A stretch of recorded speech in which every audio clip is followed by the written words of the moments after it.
Anyways, 2D elements. Okay. If we want to develop a new element, always the first step, draw the elements. Okay. So in this case, we have a triangle element. It is a solid piece of materials, okay, and has 3 corners, I, J, and K. Each corner has its coordinate, okay. Node I has xi and yi. Node J has xj and yj. And node K has xk and yk. So what do they do? Each node can move x and y direction. Use a J node as an example. That node can travel x direction, which is a uj, and vertical direction is a vj. You may do that too. And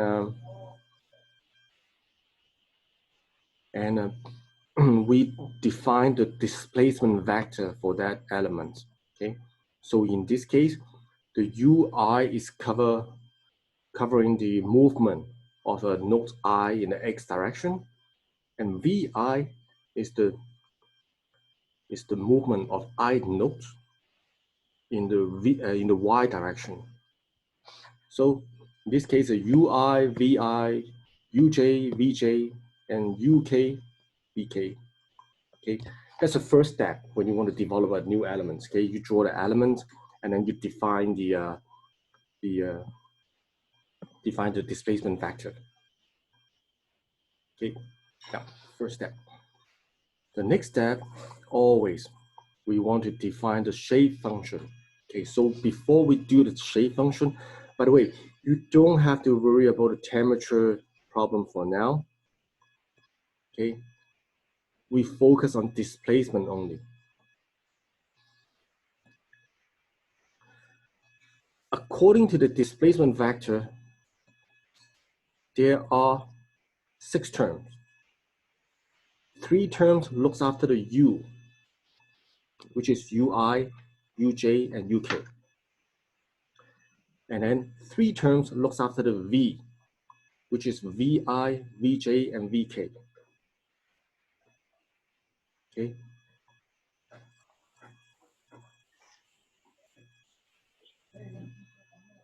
Now we put that.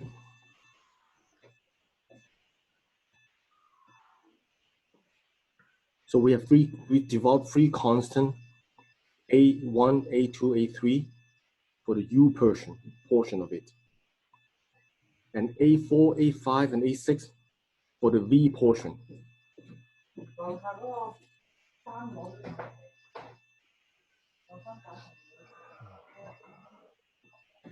And nothing fancy. We just use a UV, IX, I.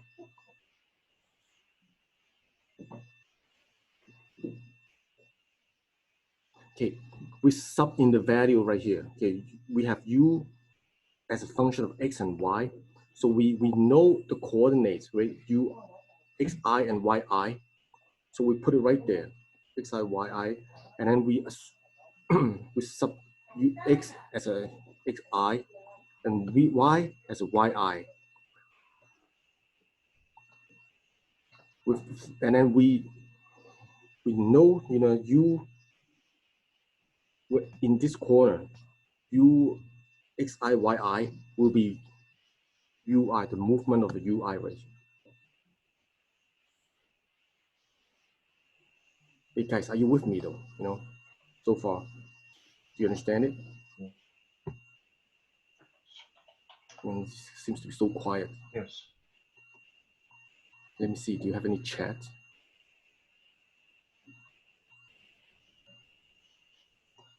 It's just one question though. When I'm sharing screen, I don't see any chat, right?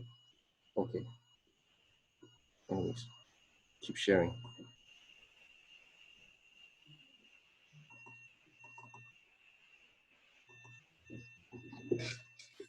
Okay, so with that, we developed 6 formula for u, v in each corner.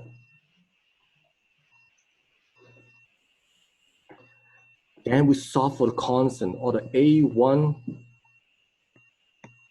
to A6. We want to solve for that, right? So we separate them.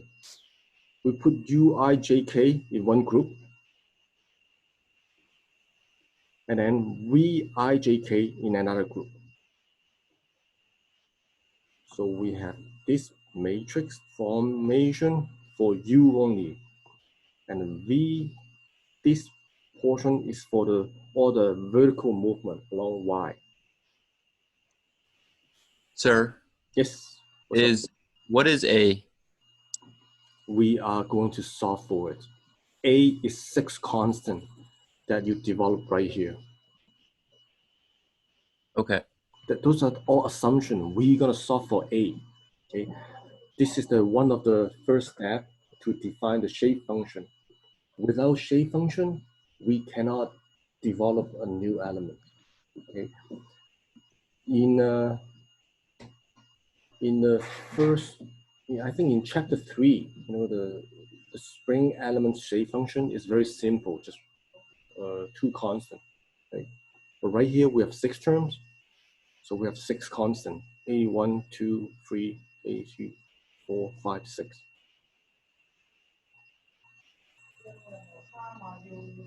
Okay, guys, you clear so far? Yes. Sounds good. All right, then, because we want to know what A's are, right? So we inverse that, okay? As you know, inversing a 3 by 3 matrix is very painful. That's why I do it for you, okay? Right here is U. Now we inverse that. I'm sorry, I'm moving in the wrong direction.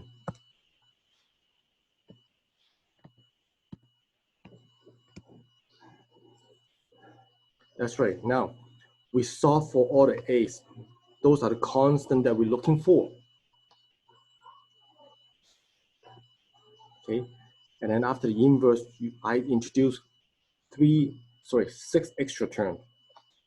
No, sorry, 9 extra terms. Alpha, beta, and delta. I, J, K, I, J, K, K. Now let's let's look at them one at a time.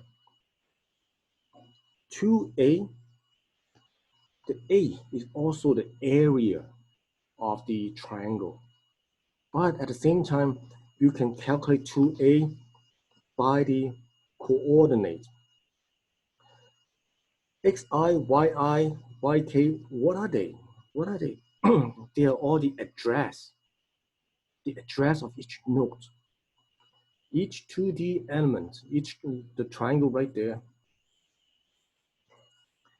has 6 values, xij, xijk, and yijk, to tell you the location of nodes. And these 6 values can give you the shape function, okay? 2A is xi, yj, and yk. Okay? This can be also calculated by the area of the triangle. Try it out, basically. Nothing fancy. This is using the, right here, we just use the coordinates of the 3 points and calculate the area. And each 3 by 3 matrix here is composed of 9 values, and they can be calculated by, again, coordinates of the triangle, xj, yk. They are not unknowns. They are constant provided on each question and each example. So once you sub in those values from the triangle, you can get the shape function, A. Okay, now we know the A's, right? in terms of xijk, okay, we sub back right here because this portion of it, uv, uxy, and vxy is from the equations that we developed earlier. We sub it back there.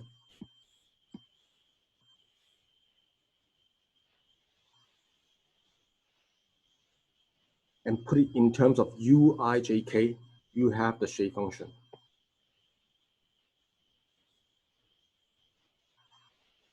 Right here.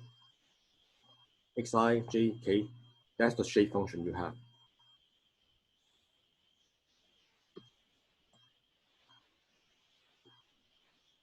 Are you lost? Happy? Never mind. You will. I will clear things up when it goes to when I do the examples for you. Okay. The next step, I want to combine the UV together. Okay, because I'm solving a 2D elements, right? And we need to put U and V together.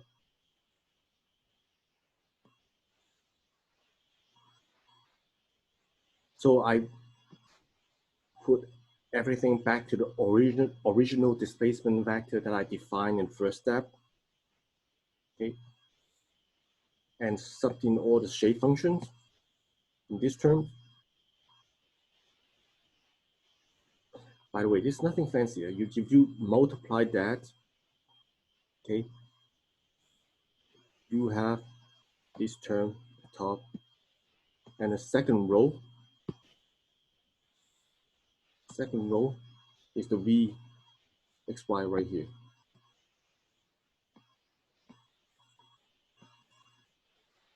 Okay, back to the chapter 3 in the potential energy lecture.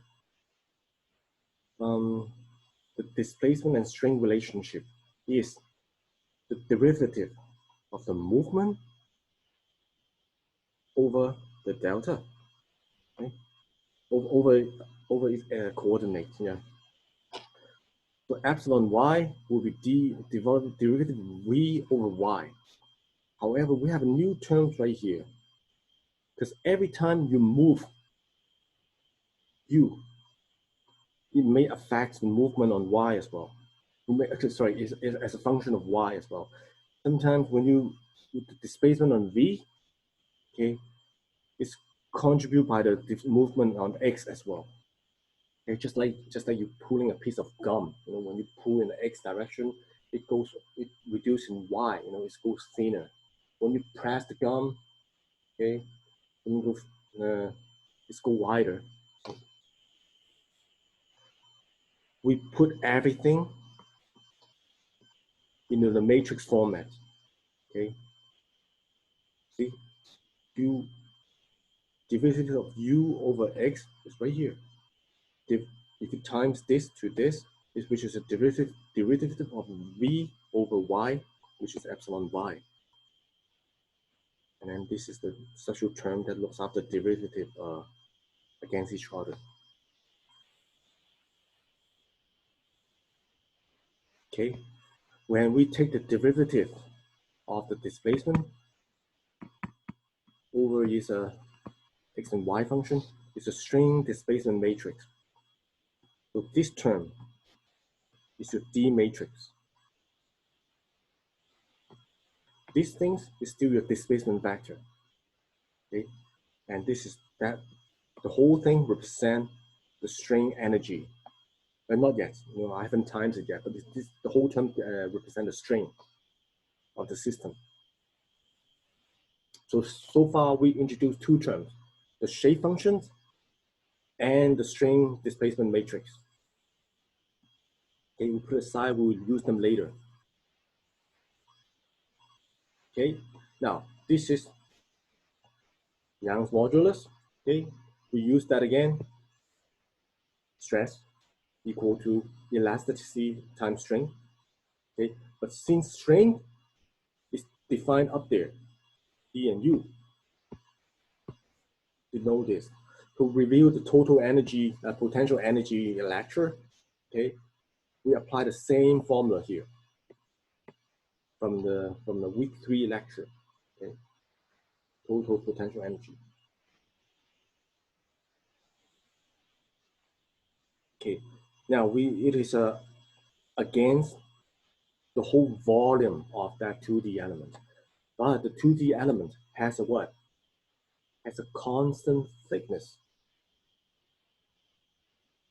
which is not changed over the whole analysis.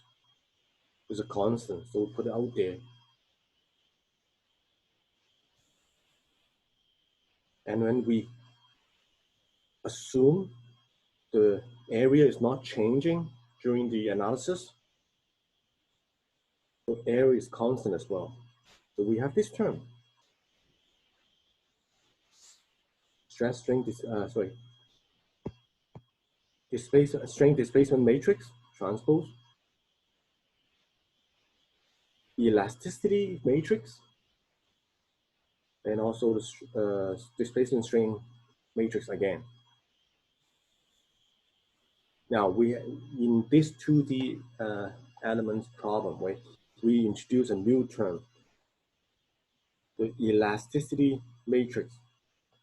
Okay, because we need to put in the Poisson ratios right there. Okay, again, this looks after the movement on y affected by x, and also vice versa. You know, it looks after the movement on y affected by movement of x affected by y. I know the theory part is not fun. Let's do something fun now. Let's go through an example.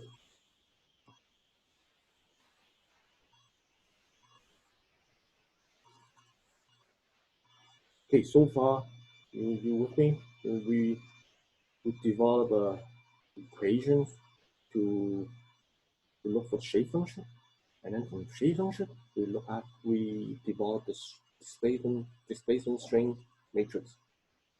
Then we applied everything in the potential energy, and then we get the stiffness matrix for the triangle.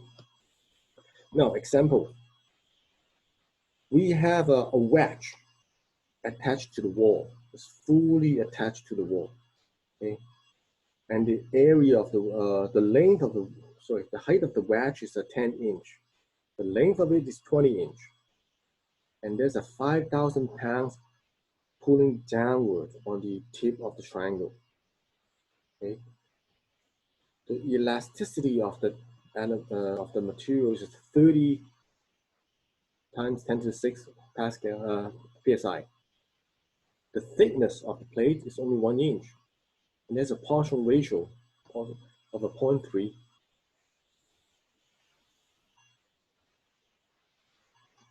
So with that information, you always convert them into coordinates. So I name the elements, and then I name 3 nodes. 1, 2, 3. Okay, the first node, trust me, it's always easier. Pick an easy coordinate. I like 0. 0, 0. Okay, you can pick anyone. Let's say, nah, I don't want to start from the 0, 0. I name node 1 as 1, 1. It's also cool. So if node is 1, 1, that will be 1, 10. Node 3 will be 20 and 11. Okay, but don't do that. You know, keep it simple. From that dimension, you put it in the most simple coordinate system. I start node at 1, 1. So node 1 as 0, 0. And then node 2 will be 0 as 0, 10, because it's up by 10 inches, right? And then we go go right by 20 inches, so it becomes 20, 10. Okay, in this problem, I'm kind of a rush, okay? I know K is very hard to calculate, so I apply the boundary condition beforehand, okay?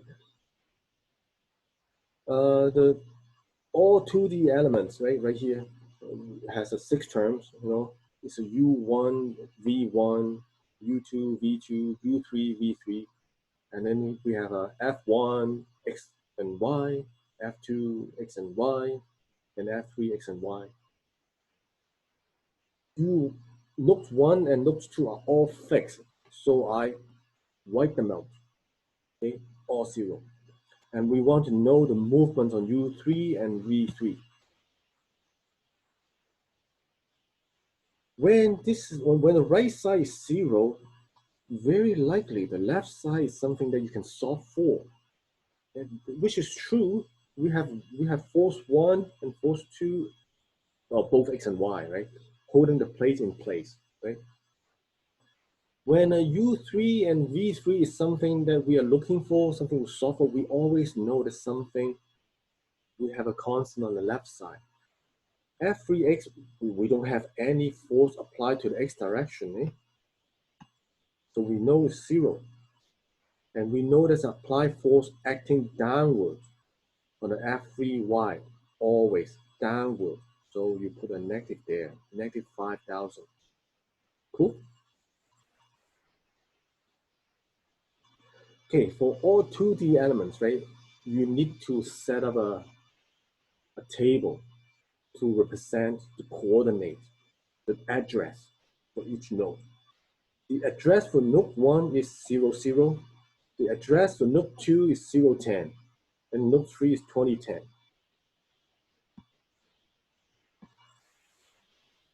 And with that coordinate, you can solve for alpha 1, 2, 3, beta 1, 2, 3, and delta 1, 2, 3.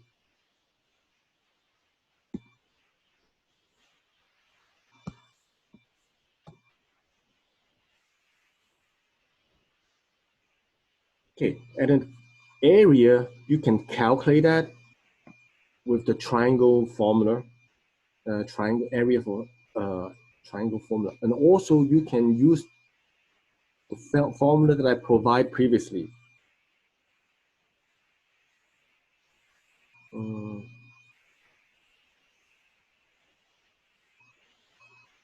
Yep, right here. You can use that as well. Again, using the coordinates to calculate area, or you can calculate the area of the triangle by yourself. Doesn't really matter.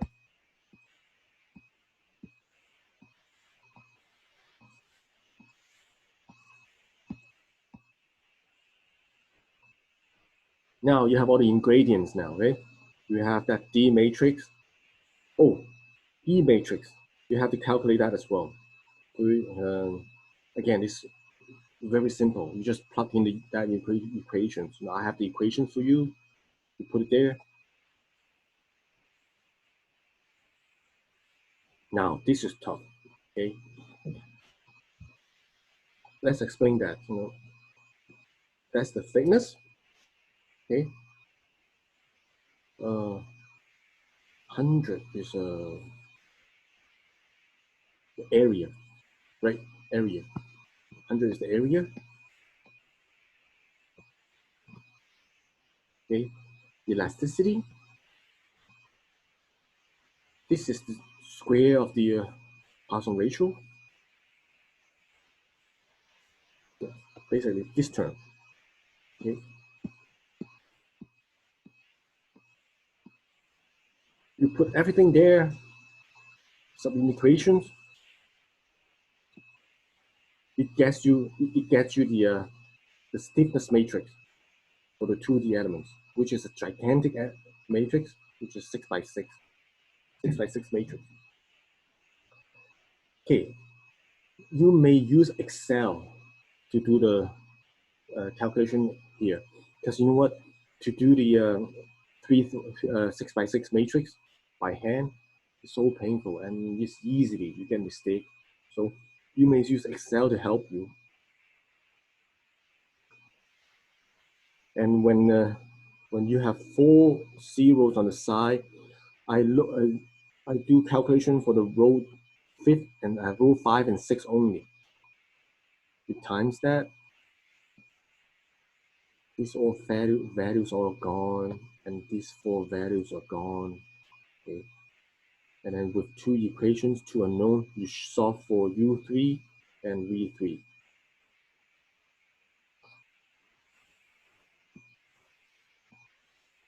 There is a little portion of it to tell you how to use the shape function. Okay, so now because of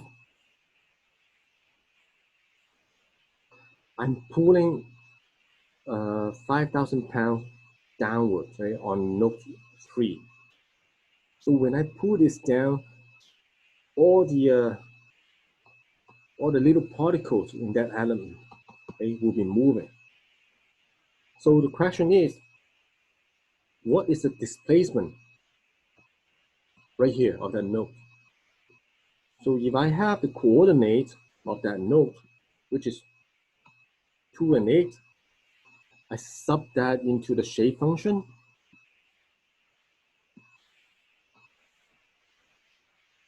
Okay, I will know the movement. I will know the movement and address 2 and 8. Because I know the total movement in nodes 1, 2, and 3. Okay, then because I have the movement in 3 nodes with the shape function,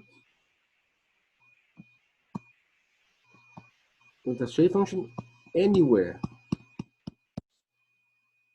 inside the plate, I know the displacement based on the shape function.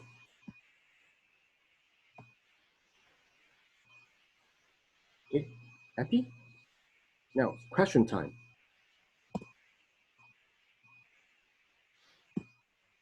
Any questions? I have a question. Where did, like, from the question, you had the alpha 1, alpha 2, alpha 3. Where did those equations come from? The alpha, like alpha equals 0 plus 200. No problem. I'll show you. Yeah. Okay, your question is how do I get alpha, beta, and delta? It's all. Yeah, that part there. That part right there, right? Yeah. Okay, I get it from there. Up there. Keep going.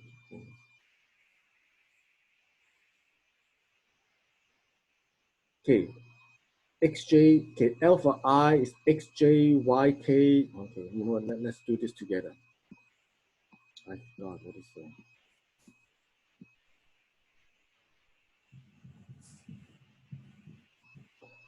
Xj, yk, what is xj? Can you tell me? Okay. J is 0. Hang on, I have to do it side by side. I do not remember.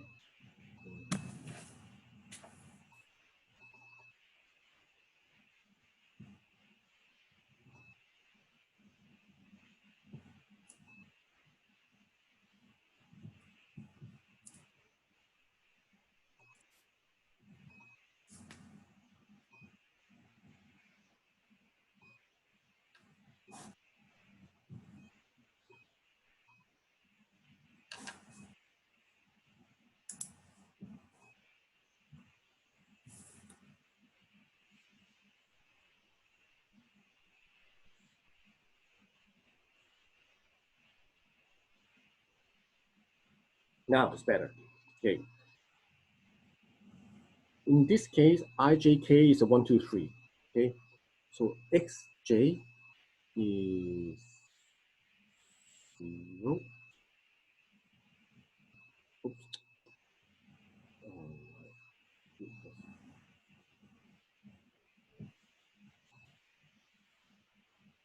Okay. Can you see I have two nodes side by side? Yes. Yeah. Okay. So alpha I 1. So xj is 0. yk is 10. And then xk will be 20. Yj is 10. Right? Yes. So alpha I will be negative 200. Right? Because 0 minus 200 is negative 200 here. Yes. Right? And then you jump to the next term. Alpha j will be xk times yi. Xk is 20, yi is 0. Okay, and then xi is 0, and yk is 10. So it becomes 0 minus 0. Okay, you know what? I would suggest all students to build your own Excel spreadsheet. Once you know the coordinates or free nodes, then boom, everything's automatic. And it will develop a stiffness matrix for you, a 6x6 stiffness matrix. Because computer love to do matrix, but not us. We just have to use it. Good idea. Once you find the alpha, the beta, and the delta, you plug those into the shape function below. Not shape function. Displacement, strain displacement relation. D matrix. I see. Okay. Yeah. First step, it's like cooking.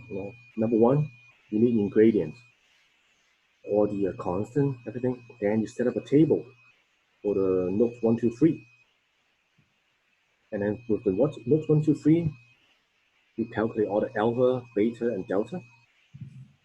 Okay, and then you have the displacement as strain displacement matrix.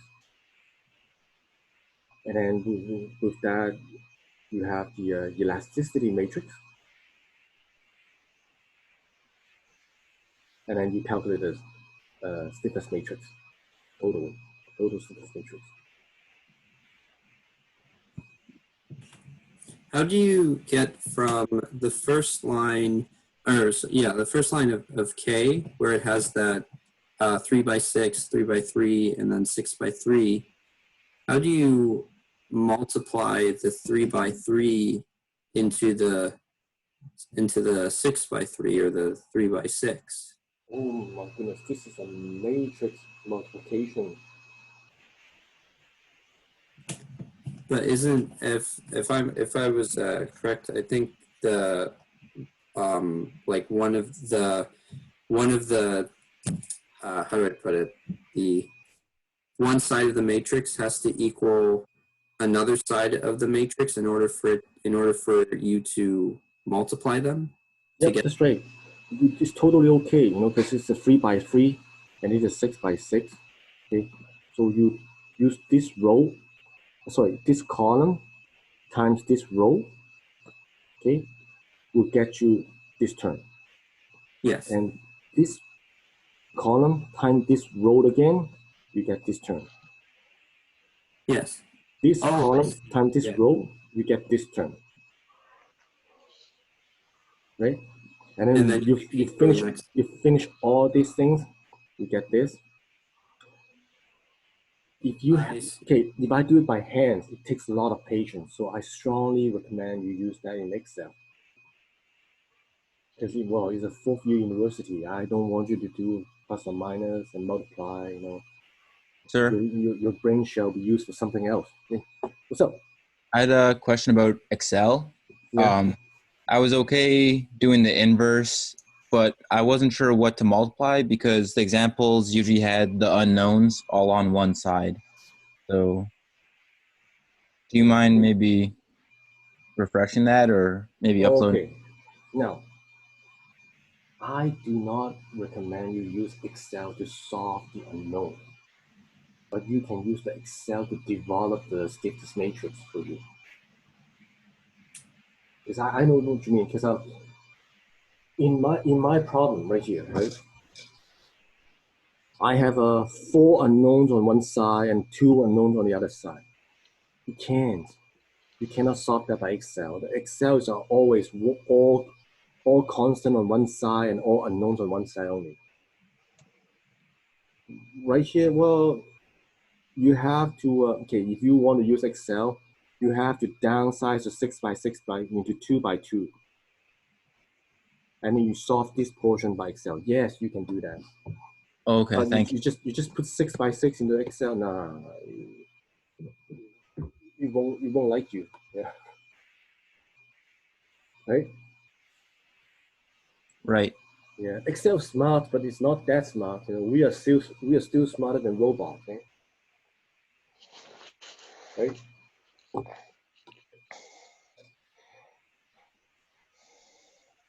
So enough lecture for today. How about this? You know, it's already 40 minutes of lecture. Okay, I will let you guys take a short break. Okay, and then around 11, is that good? Okay, how about this?